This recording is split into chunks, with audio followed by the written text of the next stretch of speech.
IsReal News, this is the morning briefing for Sunday, May 10th.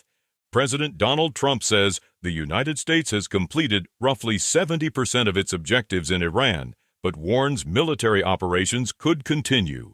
In an interview aired Sunday, Trump says the Iranians have been defeated, though the conflict itself is not necessarily over. He says additional targets remain and could be struck within weeks if necessary.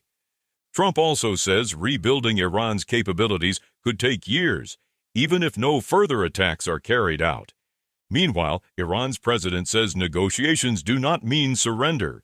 Masoud Pezeshkian writes on social media that Iran will not bow to its enemies and says any dialogue is aimed at protecting Iranian national rights and interests. Reports from Iran indicate Tehran has transferred its formal response to the latest American proposal through Pakistan, as diplomatic activity intensifies across the region. Pakistan's Prime Minister speaks with Qatar's leadership, reaffirming support for mediation efforts and regional stability. U.S. Secretary of State Marco Rubio also meets with Qatar's Prime Minister to discuss ongoing efforts to reduce tensions and advance negotiations. At the same time, threats continue around the Strait of Hormuz.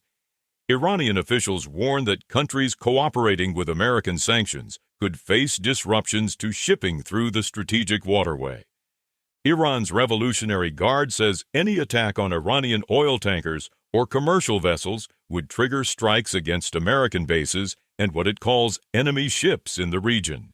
For the first time since the war began, a Qatari natural gas tanker successfully crosses the Strait of Hormuz on its way to Pakistan, traveling through the northern shipping lane approved by Iran. Elsewhere in the Gulf, Qatar's defense ministry says a commercial cargo vessel arriving from Abu Dhabi is struck by a drone while in Qatari territorial waters. A fire breaks out on board, though no injuries are reported, and the ship continues toward port. Kuwait's military says hostile drones are also detected overnight in its airspace.